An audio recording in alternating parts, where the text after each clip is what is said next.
भी अंश सच नहीं बताया था। तभी सोनाली उसे प्यार से सवाल करती है, ऋतिक सर ये सब क्या है? वो तुम्हारे लिए इतना ऑब्सेस्ड रहते हो और तुम उनके लिए इतने चिंतित रहते हो, आखिर तुम दोनों के बीच चल क्या रहा है? सोनाली के सवाल पर अंश के चेहरे पर घबराहट छा गया था। वह दूसरी तरफ अगस्त्य भी सान से कहता है, सान तुम्हें नहीं लगता है ऋतिक और अंश के बीच कुछ है? ये सुन सान के चेहरे पर बदलाव आ जाता है, पर उस बदलाव को देख ऐसा नहीं लग रहा था वो इस बात से हैरान है, बल्कि उसे देख ये बात पता चल रहा था कि उसे सारी बातें पता है। जब अगस्त्य सान के चेहरे पर ये भाव देखता है तो अगस्त्य उसे अपने आईब्रो को उठाकर देखता है। वहीं दूसरी तरफ सोनाली अपने भाई को ही देखे जा रही थी और उसके जवाब आने का इंतजार करने लग जाती है। तभी अंश छत से कहता है, सर ने कहा था हम दोस्त हैं और दोस्ती में सर नहीं चलता, तो मेरा नाम लेकर बोला करो। अंश के बातों को सुन सोनाली उसे अपने शक से भरे नज़र से ही देखी तो अंश अपनी बहन का हाथ पकड़ कहता है, दी मुझे अब प्रोजेक्ट कंप्लीट करना है, तो क्या मैं जीजू का लैपटॉप यूज़ कर लूँ? अंश का ये सवाल सुन सोनाली कुछ कहती तभी पीछे से अगस्त्य सान के साथ आते हुए कहता है, कर लो पर कोई फाइल मत खोलना। ये सुन अंश छत से खड़ा हो अपने जीजू की तरफ देख कहता है, थैंक यू जीजू। इतना कहने के बाद वो सवाल करता है, आपका लैपटॉप कहाँ है? अंश का सवाल सुन अगस्त्य कहता है, रूम में है, चलो मैं तुम्हें ले चलूं रूम। ये सुन अंश छत से अपने कदम तेज कर अगस्त्य के पास चला गया। वो इतने तेजी से जा रहा था ताकि उसकी बहन उसे रोक कोई और सवाल ना करे। वही सान सोनाली के पास जा बैठ गया और अंश अगस्त्य के साथ उसके रूम चला गया। सोनाली सान को देख कुछ सोचते हुए सवाल करती है, सान तुझे आज अंश ऋतिक को देखकर वही लगा जो मुझे लग रहा है? जब सोनाली ने ये सवाल की तो सान अपने मन में ही कहता है भगवान बचा ले, अभी अगस्त्य सर सवाल कर रहे थे, अब सोनाली। अपने मन में इतना कहने के बाद वो गहरी सांस भरते हुए सवाल करते हुए कहता है, क्या लग रहा है तुझे और क्या लगना चाहिए मुझे?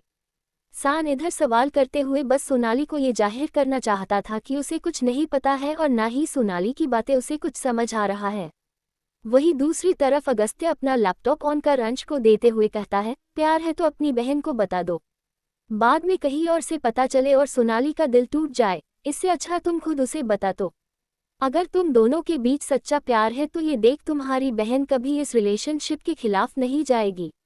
अगस्त्य को पता चल गया है ये जान अंश के चेहरे का तो हवाया ही उड़ गया था। वो अपने सहमे नज़र से अगस्त्य को देखता है, तभी अगस्त्य उसके सिर पर रख मुस्कुराकर कहता है, ऋतिक बहुत बदल गया है और इस बदलाव का कारण सिर्फ तुम हो और वो दिल का तो अच्छा है ही। ये सुन अंश मुस्कुराकर सवाल करता है, आपको प्रॉब्लम नहीं है? अंश के मासूमियत से भरे आवाज में सवाल सुन अगस्त्य मुस्कुराकर कहता है, मुझे प्रॉब्लम क्यों होगा? अगर तुम किसी बुरे इंसान के साथ होते तो प्रॉब्लम जरूर होता, पर ऋतिक बुरा नहीं है, बस पहले थोड़ा बिगड़ल था पर अब तुम्हारे प्यार में सुधर गया है। ये सुन अंश के होंठों पर मुस्कान छा जाता है, फिर वो उसे अपना प्रोजेक्ट बनाने का बोल वो रूम से बाहर चला जाता है। वही दूसरी तरफ ऋतिक टाइम देखता है, फिर रेहान से कहता है, मैं अपनी बहन को लेने जा रहा हूँ। इतना कहने के बाद वो जाने वाला होता है, तभी रेहान उसे जाने से रोक कहता है, ऋतिक, ध्रुव और आयशा को कुछ और वक्त साथ गुजारने दो। ये सुन ऋतिक फिर बैठ जाता है और रेहान के साथ बात करने लगता है। कुछ वक्त बाद ध्रुव का प्राइवेट जेट इंडिया लैंड हो जाता है, तो फिर ध्रुव आयशा दोनों ही प्राइवेट जेट से बाहर निकल जाते हैं और कुछ कदम जाते ही है कि ध्रुव का ड्राइवर ध्रुव के आने का ही इंतजार कर रहा था। तभी आयशा कहती है, भैया को तो पता था ना मैं आने वाली हूँ, फिर वो क्यों नहीं आए लेने के लिए? आयशा के सवाल से भरी बातों को सुन ध्रुव अपने सोच में चला जाता है। इंडिया आने से पहले ही ध्रुव ने रेहान को मैसेज कर दिया था, रेहान अगर ऋतिक एयरपोर्ट आयशा को लेने आए तो उसे आने मत देना। इस मैसेज का जवाब रेहान ने ओके में दे दिया था। उसे याद करने के बाद ध्रुव कहता है, अच्छा है ना बेबी, वो नहीं आया है, अब हम कुछ और वक्त साथ बिता लेंगे। ये सुन आयशा का चेहरा लाल हो जाता है और वो मुस्कुरा देती है। फिर दोनों कार के पास जाते हैं तो ड्राइवर कार का दरवाजा खोल देता है, पर ध्रुव उसकी तरफ अपना हाथ बढ़ा कहता है, कार का चाबी दो और तुम घर जा सकते हो। ये सुन वो झट से कार का चाबी ध्रुव को दे देता है, फिर वो चला जाता है तो ध्रुव पीछे वाले कार डोर को लॉक कर आगे की तरफ जा आयशा के लिए कार डोर खोल कहता है, लिटिल प्रिंसेस अंदर बैठो। ध्रुव ने जब इतने प्यार से कहा तो वो मुस्कुरा कर कार के अंदर जा बैठ गई। आयशा के बैठने के बाद ध्रुव कार डोर लॉक कर दूसरे तरफ जा ड्राइविंग सीट पर जा बैठ गया। फिर कार स्टार्ट कर देता है और कुछ ही वक्त में 5 स्टार होटल के पास जा कार रोकता है तो आयशा ध्रुव की तरफ देख कहती है, यहाँ क्यों आए हैं हम? आयशा का सवाल सुन अपना सीट बेल्ट खोल आयशा की तरफ जा उसके सीट बेल्ट को खोल कहता है, क्योंकि मैं अपनी लिटिल प्रिंसेस को लाना चाहता था। ये सुन आयशा बस मुस्कुरा दी। वही जब शीट बैग खोलने के बाद ध्रुव आयशा का मुस्कुराता चेहरा देखा तो उसके चेहरे पर अपने हाथ को रख उसके होंठों के करीब जाने लगा। वही ध्रुव के करीब आने से आयशा के आंख भी बंद हो गए थे। तभी ध्रुव उसके होंठों के बेहद करीब आते हुए कहता है, लिटिल प्रिंसेस, मैं अपने आप पर कंट्रोल नहीं रख पा रहा हूँ, पर तुम्हारे भाई से कहा हूँ तुम्हारे करीब बिल्कुल नहीं आऊंगा और मैं उससे कहे बातों को भी नहीं तोड़ सकता हूँ। इतना कहने के बाद धीर उससे दूर हो जाता है। वही आयशा अपने आंखों को धीरे से खोल कहती है, अगर मुझे और भाई में से किसी एक को बचाना हो तो तुम किसे बचाओगे? जब आयशा ये सवाल करती है तो ध्रुव मुस्कुरा कर कहता है, लिटिल प्रिंसेस, मुझे पता है तुम ये कभी नहीं चाहोगी कि मैं तुम्हें चुनूं, क्योंकि अगर ऋतिक मेरे लिए, अगर मेरा पेरेंट्स, दोस्त सब है तो तुम्हारे लिए भी तुम्हारा भाई सब कुछ है, इसलिए तुम्हारे भाई का जान बचा तुम्हारे साथ मरना चाहूंगा। ध्रुव की बातों को सुन आयशा उसके गोद में जा उसके गले से लग जाती है तो ध्रुव उसे अपने बाहों में ही लिए कार से बाहर निकल जाता है। फिर कार डोर लॉक कर आयशा को अपने गोद में ही आधा दूर तक ला कहता है, लिटिल प्रिंसेस, मैं तुम्हें ऐसे ही अंदर ले जाऊं क्या? हाँ। जब आयशा ये कहती है तो ध्रुव भी बस मुस्कुरा देता है और उसे अपने गोद में ही लिए रेस्टोरेंट के अंदर ले जाने लगता है। सभी उन दोनों की तरफ वो देख रहे थे। ध्रुव को तो सभी जानता ही था। जब सभी डॉक्टर ध्रुव को ऐसे अपने गोद में लड़की को लाते हुए देखे तो आसपास के सभी लोग बातें कर रहे थे। वही मैनेजर वहां ध्रुव आयशा को ग्रिड करने के बाद दोनों को वीआईपी केबिन में ले जाने लगा। कुछ ही वक्त में केबिन आ चुका था तो जैसे ही केबिन के अंदर कदम रखा फूलों का बारिश होने लगा तो आयशा अपने चेहरे को ध्रुव के सीने से निकल देखी, फिर उसके होंठों पर मुस्कान छा गया। फिर पूरे केबिन को डेकोरेटेड देखी तो उसके होंठों का मुस्कान और बड़ा हो चुका था। फिर ध्रुव अपने गोद में लिए ही आगे बढ़ गद्दे वाले सोफे पर जा आयशा को बैठा देता है। तभी मीठा धुन बजना शुरू हो जाता है और उस धुन में आयशा को जाती है। आयशा को अपनी आंखों को बंद कर धुन में खोया देख मुस्कुराते हुए ध्रुव भी उसके बगल में जा बैठता है। तभी वाइन और ग्लास वेटरेश वहां रख देती है तो ध्रुव फिर सभी को वहां से जाने का इशारा कर देता तो सभी चले जाते हैं। वही जैसे ही धुन बजना खत्म हो जाता है तो आयशा अपनी आंखों को खोलती है। तभी ध्रुव वाइन का ग्लास आयशा की तरफ बढ़ा देता है तो आयशा वाइन देख कहती है, मुझे चढ़ जाएगा। तभी उसके आंखों में देखते हुए ध्रुव कहता है, चढ़ने दो, मैं हूं ना तुम्हें संभालने के लिए। ये सुन आयशा मुस्कुराते हुए वाइन ले लेती है। फिर चेयर्स कर दोनों वाइन पीने लगते हैं। वाइन पीते हुए ही ध्रुव अपना बचपन जो आयशा के साथ बिताया है वो याद करने लगता है। बचपन से ही ध्रुव आयशा का बहुत ख्याल रखते आया है, पर कभी प्यार के बारे में नहीं सोचा था। वो तो बस ऋतिक की बहन थी इसलिए वो इतना कुछ करता था, पर आज वो प्यार करने लगा ये सोच सोच उसे भरोसा भी नहीं हो रहा था। साथ ही उसके होंठों पर मुस्कान भी छाया हुआ था। अपने वाइन को खत्म करने के बाद धीर बेल बजाया तो वेट्रेस अंदर आ जाती है। तभी जो उसने खाने के लिए ऑर्डर किया था वो लाने को कह देता है तो ध्रुव का ऑर्डर सुन वो चली जाती है। वही आयशा अपने ग्लास को वाइन से भर फिर पीने लगती है तो ध्रुव उसके हाथ से ग्लास ले कहता है, हो गया लिटिल प्रिंसेस, अब और नहीं, तुम्हें चढ़ रहा है। ध्रुव के बातों को सुन आयशा अपने होंठों का पाउट बना नशे से भरे आवाज में कहती है, तुम हो ना संभालने के लिए तो मुझे पीने दो, रेड वाइन बहुत टेस्टी है। आयशा के जिद करने के बाद भी ध्रुव मना कर दिया तो आयशा बॉटल उठा बॉटल से ही पीने लग गई। ये देख ध्रुव बेचारा परेशान हो अपने मन में ही कहता है, बेवड़ी कही की, ये आखिरी बार है, अब मैं कभी उसे वाइन छूने क्या देखने भी नहीं दूंगा।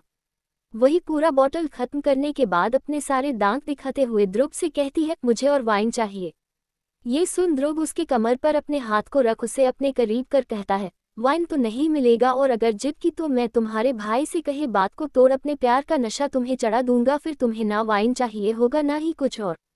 ध्रुव के बातों को सुन अपने नशे से भरे नजर से आयशा ध्रुव को देखने लगी तो ध्रुव अपने हाथ को उसके चेहरे पर रख उसके चेहरे को ढक खुद में ही कहता है, उफ, ये लड़की नशे में और अट्रैक्टिव लगती है।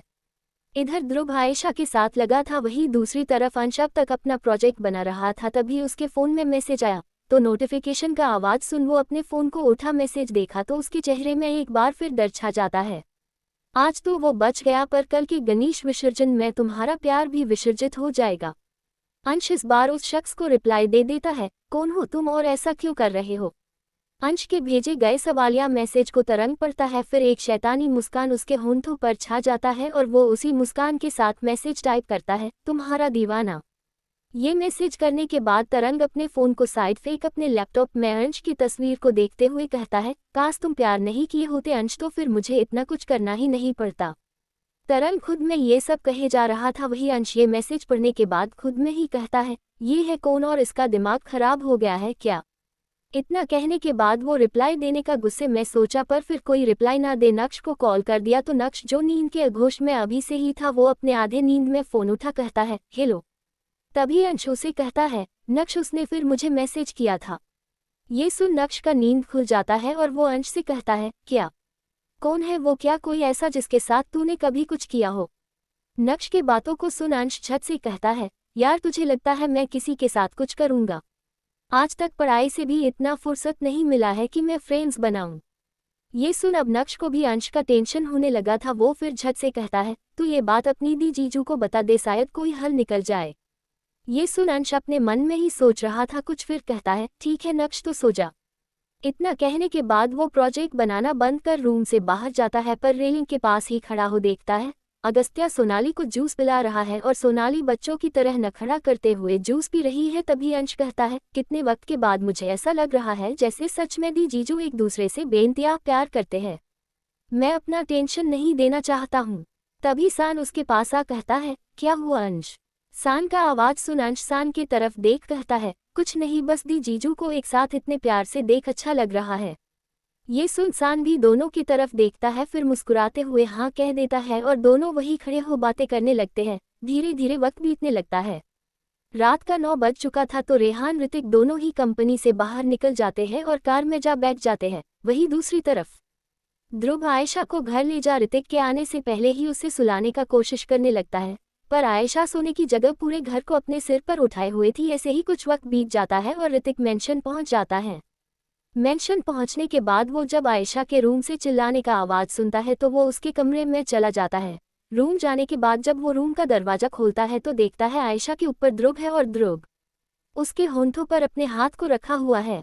ये नज़ारा देख ऋतिक अपने आईब्रो को उठा लेता है। तभी ध्रुव झट से दूर हो कहता है, यार ऐसा नहीं है जैसा तू सोच रहा है। इसने वाइन ज्यादा पी लिया तो मैं बस इसे संभाल रहा था।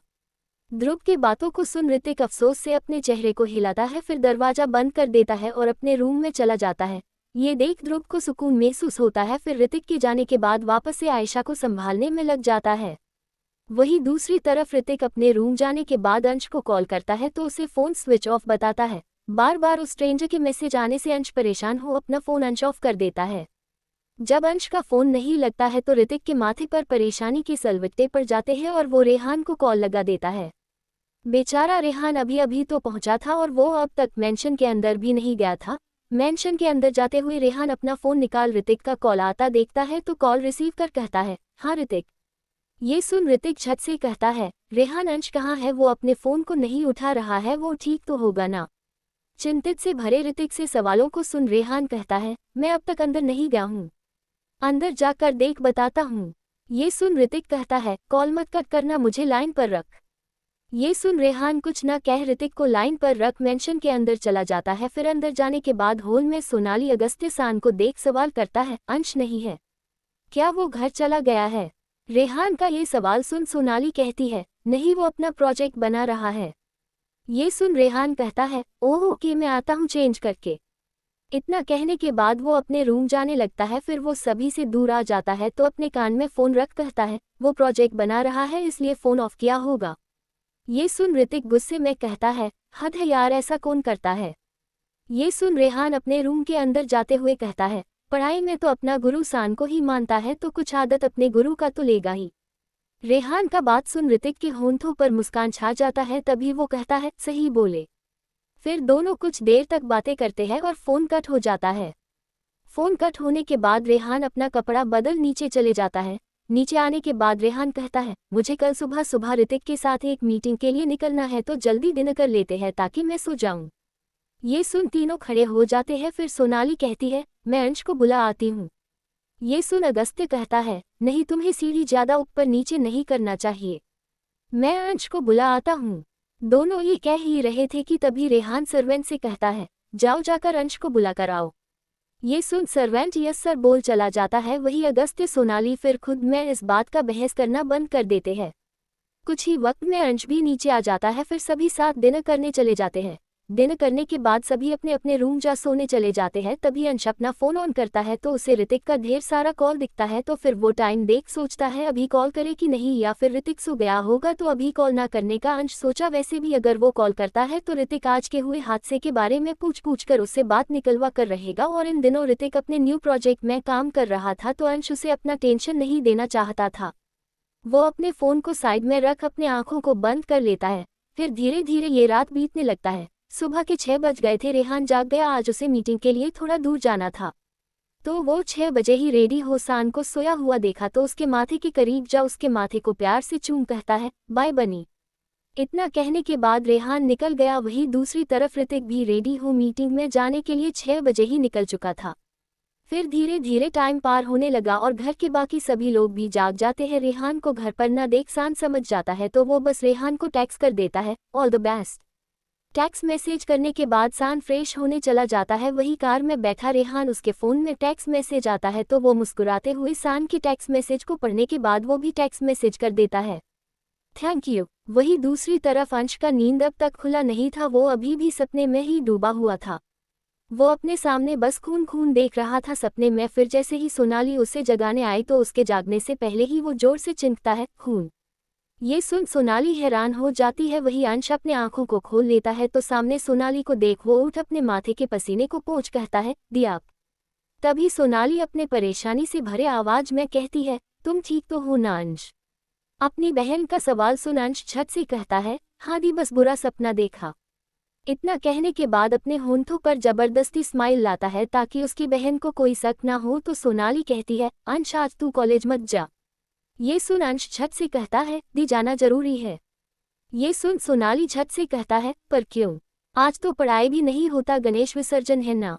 अपनी बहन का बात सुन वो झट से कहता है, हाँ दी, पर आज मुझे प्रोजेक्ट सबमिट करना है जो मैं कल बना रहा था।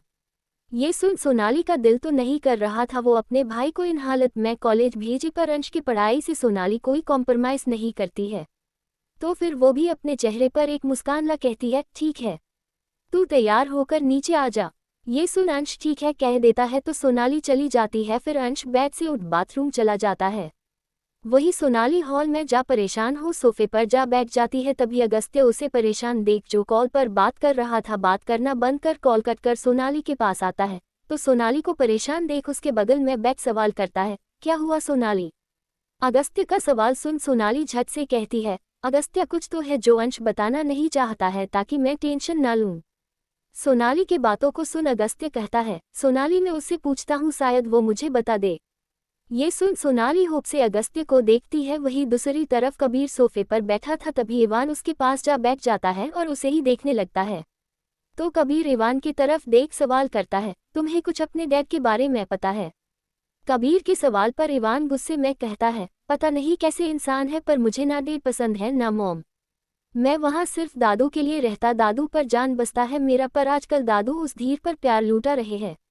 मुझे उस धीर से कोई प्रॉब्लम नहीं था पर मेरा जगह कोई ले मुझे पसंद नहीं। और तो इवान बोले जा रहा था अपने बात को तभी कबीर उसके गर्दन पर अपने होंठों को रख उसके करीब जा उसके बोलते होंठों को चुप करवाने के लिए उसके होंठों पर अपने होंठ टिका उसके होंठों को प्यार से चूमने लगता है।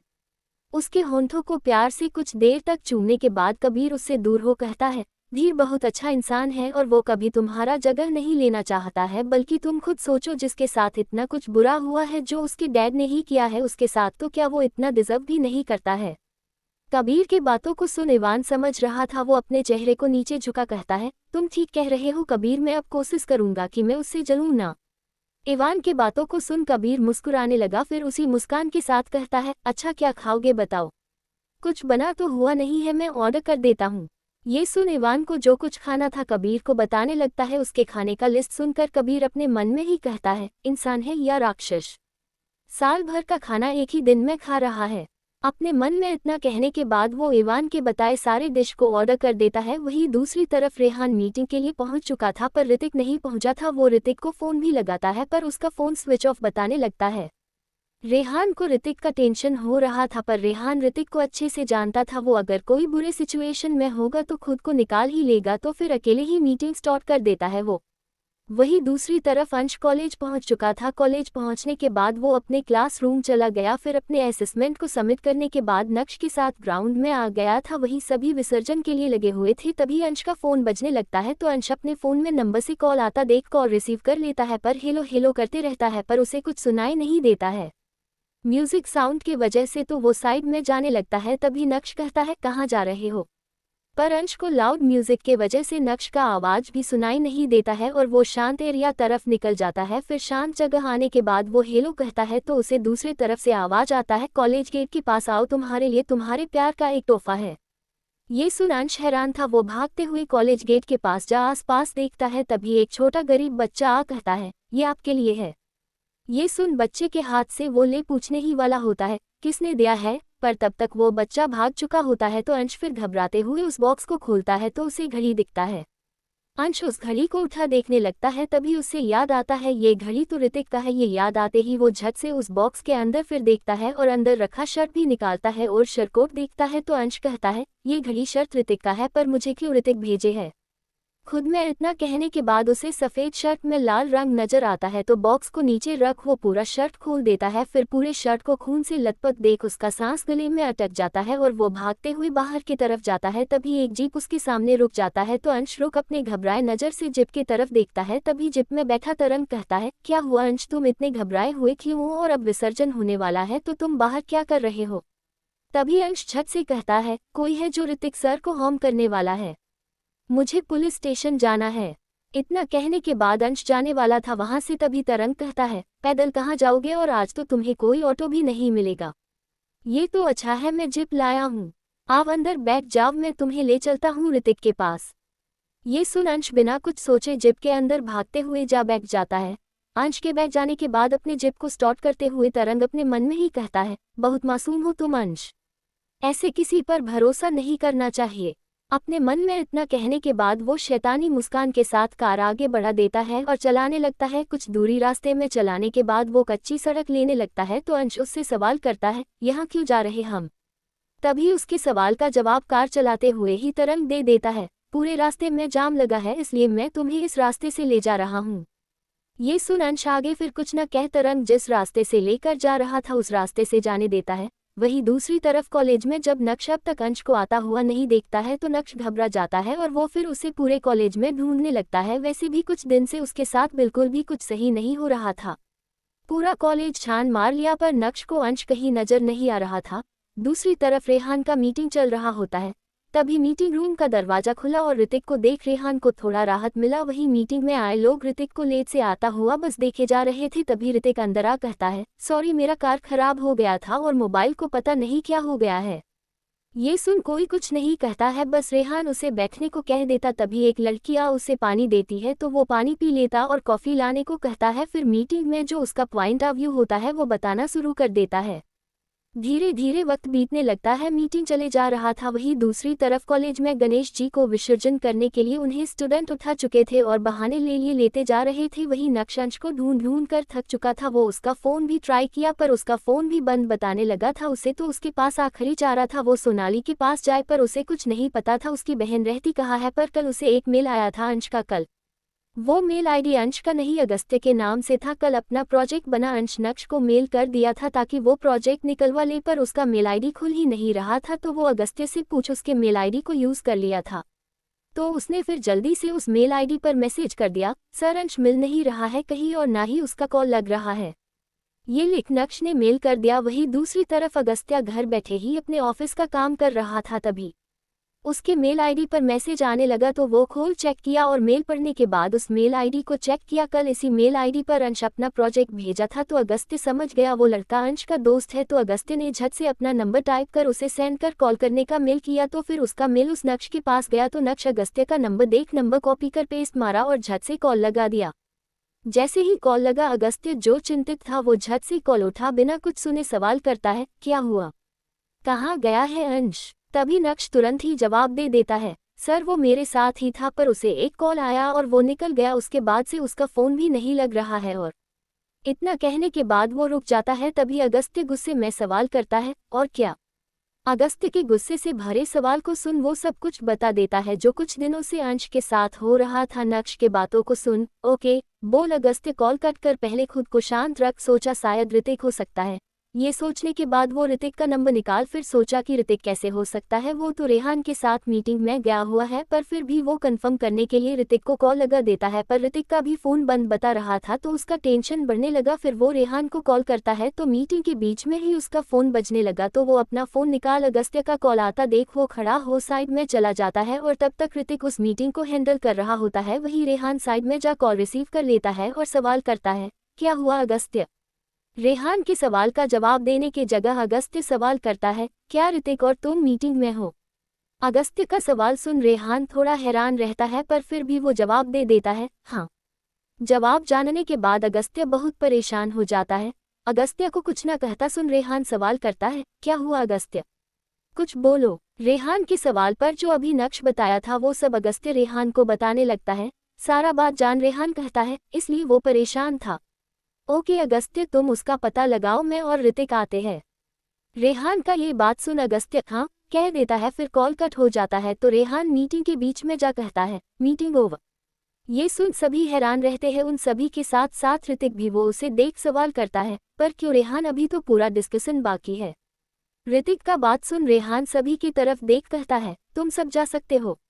ये सुन सभी उठ जाने लगते हैं। वही ऋतिक अपने सवाल से भरे नज़र से बस रेहान को देखता रहता है।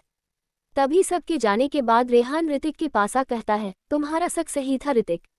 ये सुन कंफ्यूजन से भरे एक्सप्रेशन के साथ ऋतिक रेहान को देखने लगता है। तभी रेहान उसके चेहरे पर आए कंफ्यूजन को देख कहता है, अंश को कोई मैसेज कर रहा था और फिर अंश अब कॉलेज से गायब हो चुका है। जैसे ही अंश के गायब होने का बात रेहान कहता है, ऋतिक के चेहरे पर रेहान को फिर कोई भाव नजर नहीं आता है। ऐसा लग रहा था जैसे उसका शरीर जम सा गया है। ये देख रेहान उसके बह पर अपने हाथ रख उसे हिलाता है तो ऋतिक अपने होश में आ रेहान की तरफ देखता है। तभी रेहान सवाल करता है, तुम ठीक हो? रेहान के सवाल पर ऋतिक कहता है, अंश नहीं मिल रहा है तो मैं ठीक कैसे हो सकता हूँ? ये बात तो रेहान समझ रहा था। वही ऋतिक फिर कहता है, जल्दी चलो, पता नहीं मेरा अंश कहाँ होगा, किस हाल में होगा। ये सुन रेहान झट से हाँ कहता है। फिर दोनों अपने तेज कदमों के साथ बिल्डिंग से बाहर निकल जाता है और कुछ ही वक्त में पार्किंग एरिया के पास पहुंच ऋतिक कहता है, मेरा कार आज बहुत धोखा दे रहा है, तेरे कार से साथ चलते हैं। मैं बस जल्द से जल्द वहां पहुंचना चाहता हूं। ये सुन ऋतिक हाँ कह देता है। फिर दोनों रेहान के कार के पास आते हैं। तभी दोनों को आता देख रेहान का ड्राइवर कार का दरवाजा खोल देता है, पर ऋतिक ड्राइवर के पास जा अपने हाथ को आगे कर कहता है, कार का चाबी दो और तुम मेरे कार में चले जाओ। ये सुन ड्राइवर वैसा ही करता है। वो कार डोर पीछे जा लॉक कर चाबी ऋतिक को दे देता है। फिर ऋतिक थोड़ा भी देरी ना कर ड्राइविंग सीट की तरफ भागते हुए जाता है और कार डोर खोलता है। वही ड्राइवर रेहान के लिए कार डोर आगे का खोल देता तो रेहान आगे की सीट में जा बैठ जाता। वही ऋतिक भी बैठ चुका था। फिर ड्राइवर कार डोर लॉक कर ऋतिक के कार की तरफ चला जाता है। वही ऋतिक कार स्टार्ट कर शुरुआत में ही तेज रफ्तार पकड़ लेता है। फिर सवाल करता है, रेहान तुझे ये सब किसने बताया है? ऋतिक का सवाल सुन रेहान जवाब दे देता है, अगस्त्य ने कॉल किया था, उसे अंश के दोस्त नक्श ने बताया ये सब बात। ये सुन ऋतिक झट से कहता है, मुझे लग ही रहा था रेहान कुछ गड़बड़ है और पता नहीं अंश मुझे क्यों नहीं ये सब बताया। क्या उसे मुझ पर भरोसा नहीं है? ऋतिक की बातों को सुन रेहान झट से कहता है, ऐसा बात नहीं है ऋतिक, उसे तुम पर बहुत भरोसा है, बस वो तुम्हें परेशान नहीं करना चाहता होगा। रेहान का ये बात भी ऋतिक को सही लगा। फिर धीरे धीरे ये रास्ता पार होने लगा और वक्त भी भागे जा रहा था। तभी अगस्त्य का रेहान को फिर कॉल आता है तो रेहान अगस्त्य का कॉल रिसीव कर लेता है। तभी रेहान कुछ कहता इससे पहले ही अगस्त्य कहता है, मैं अपने मेंशन में तुम दोनों का वेट करूंगा और नक्श को भी मैं वही बुला ले रहा हूँ। और रेहान ध्यान रखना उस बात का पता सोनाली को ना लगे, वो अपने भाई से बहुत प्यार करती है, उसके ना मिलने का खबर सुन वो टूट जाएगी। ये सुन रेहान कहता है, ठीक है अगस्त्य, हम सब वही मिलते हैं। इतना कहने के बाद रेहान कॉल कट कर ऋतिक से कहता है, अगस्त्य के मेंशन चलते हैं। वो वही नक्श को भी बुला रहा ताकि पूरा मामला जान सके। वही दूसरी तरफ अगस्त्य अपने मेंशन जाने के लिए निकलने वाला था। तभी रेहान से ये बात करते हुए सान सुन लेता है तो वो अगस्त्य के पास आ कहता है, अगस्त्य भैया कोई बात है क्या? सान के सवाल पर अगस्त्य खुद को नॉर्मल दिखाते हुए कहता है, नहीं तो। तभी जो अगस्त्य अभी रेहान से कहा था वो रिपीट करते हुए वो कहता है, अभी आपने ही तो रेहान से कहा मैं अपने मेंशन में तुम दोनों का वेट करूंगा और नक्श को भी मैं वही बुला ले रहा हूं। और रेहान ध्यान रखना उस बात का पता सोनाली को ना लगे, वो अपने भाई से बहुत प्यार करती है, उसके ना मिलने का खबर सुन वो टूट जाएगी। ये बात सुन अगस्त्य अपने आसपास इस बार देख लेता है ताकि जैसे सान सुना वैसे सोनाली ना सुन ले। फिर वो सान से कहता है, सान, अंश नहीं मिल रहा है, पर मैं ये बात सोनाली को बताऊंगा तो वो बहुत टेंशन लेगी और तुम्हें पता है अभी उसके लिए ये सब सही नहीं है। अंश नहीं मिल रहा, ये सुन सान के चेहरे पर घबराहट छा गया। वो क्या बोले क्या नहीं उसे समझ नहीं आ रहा था। तभी सान के घबराए चेहरे को देख अगस्त्य उसके कंधे पर अपना हाथ रख कहता है, सान वो मिल जाएगा, मैं उसे ढूंढने के लिए कुछ भी करूंगा। सान को अगस्त्य पर पूरा भरोसा था, पर फिर भी वो कहता है, मैं भी साथ चलूं अंश को ढूंढने के लिए। ये सुन अगस्त्य झट से कहता है, नहीं सान, अगर सोनाली को घर पर कोई नहीं दिखा तो उसे शक होगा और मुझे अच्छे से पता है तुम सोनाली को अच्छे से हैंडल करोगे, तो तुम यही रुको और सोनाली का ध्यान रखो, साथ ही ख्याल रखना उसे पता ना चले कुछ भी। ये सुन सान झट से हाँ कह देता है। फिर अगस्त्य वहां से निकल जाता है। वहीं दूसरी तरफ बड़े से रूम के अंदर गद्देदार किंग जैसे बेड पर अंश बेहोश पड़ा था। वही उसके सामने तरंग बैठा उसे ही देखे जा रहा था। फिर अपने एक उंगली से उसके चेहरे पर अपने होंठ को प्यार से फेरते हुए कहता है, तुम कितने मासूम हो, कितने प्यारे हो, तुम तो मुझ जैसा डिजर्व करते हो, ना कि ऋतिक जैसा वुमेनाइजर। वो एक प्ले बॉय है अंश, तुम्हें अगर ऐसा लगता है कि तुम्हें वो प्यार करता है तो ऐसा बिल्कुल नहीं है। वो जैसे बाकी लड़कियों का आज तक इस्तेमाल कर फेंक दिया है वैसे ही तुम्हें भी फेंक देगा, इसलिए तुम मेरे हो जाओ। मैं सिर्फ तुमसे प्यार किया हूँ और तुमसे ही जिंदगी भर करूँगा। इतना कहने के बाद वो उसके माथे के करीब जा रहा था। तभी अंश को धीरे धीरे होश आने लगा और जैसे ही उसने अपने आंखों को खोला और वो तरंग को अपने करीब आता देखा तो झट से उसे खुद से दूर धकेल उठकर बैठ गया और अपने घबराए आवाज में कहता है, ये सब क्या है और आप मुझे यहाँ क्यों लेकर आए हो, हमें तो पुलिस स्टेशन जाना था ना। अंश के बातों को सुन तरंग झट से कहता है, पुलिस स्टेशन जाकर क्या करोगे। तरंग का ऐसा सवाल सुन उसे अजीब तरीके से घूर अंश कहता है, हमें रिपोर्ट लिखवाना था, मुझे खून से भरा शर्ट मिला, वो भी ऋतिक का। विस्मयादिबोधक चिन्ह, उद्धरण चिन्ह। अंश के बातों को सुन तरंग कहता है, अच्छा तो क्या हुआ, क्यों तुम उसके लिए इतना फिक्र कर रहे हो। तरंग के बातों को सुन अंश गुस्से में चिल्ला कर कहता है, क्योंकि हम रिलेशनशिप में हैं और मैं उनसे बहुत प्यार करता हूँ, अगर उन्हें कुछ भी हुआ तो मैं मर। इससे आगे वो कुछ कहता है इससे पहले ही तरंग उसके होंठों पर अपने उंगली को रख कहता है, तुम मर तो कभी नहीं सकते हो और मेरे सामने मरने का बात भी नहीं कर सकते हो। तरंग के उसके इतने करीब आने से और उसके बातों को सुन अंश उसके हाथ को अपने होंठों से हटा बेड से उतरने को होता है। तभी तरंग उसके हाथ को पकड़ उसे नीचे उतरने से रोक कहता है, तुम यहाँ से कहीं नहीं जा सकते हो। तरंग के बातों को सुन अपने हाथ को छुड़ाते हुए गुस्से में अंश कहता है, पर क्यों। अंश के सवाल का जवाब अंश को देखते हुए ही तरंग कहता है, क्योंकि आज से सिर्फ तुम मेरे हो। उस ऋतिक को भूल जाओ, मैं तुम्हें सब कुछ दूंगा जो उस ऋतिक ने अब तक नहीं दिया होगा। तरंग के बातों को सुन खुद को छुड़ाते हुए ही अंश कहता है, मुझे सिर्फ मेरे ऋतिक चाहिए। अंश के बातों को सुन तरंग को बहुत गुस्सा आने लगा था। वो अपने हाथ को उठा उसके गाल पर मारने वाला था, पर उसका हाथ हवा में ही रुक गया और अंश का आंख बंद हो गया था। तभी वो अंश के गाल पर अपने हाथ को रख कहता है, मैं तुम्हें नहीं मार सकता हूँ, मैं तो तुमसे बहुत प्यार करता हूँ और उस ऋतिक में है क्या, वो तो वुमेनाइजर है, हर रात वो अलग अलग लड़कियों के साथ बिताता है, फिर तुम कैसे उससे प्यार कर सकते हो। तरंग के बातों को सुन अंश अपने आंखों को खोल कहता है, जो थे वो पहले थे और अब वो सिर्फ मेरे हैं और मुझसे वो बहुत प्यार करते हैं। अंश के इस बात को सुन उसके चेहरे पर अपने उंगलियों को मजबूत कर कहता है, अगर वो तुमसे इतना ही प्यार करता है तो क्यों अब तक अपने रिलेशनशिप को हिडन रखा है।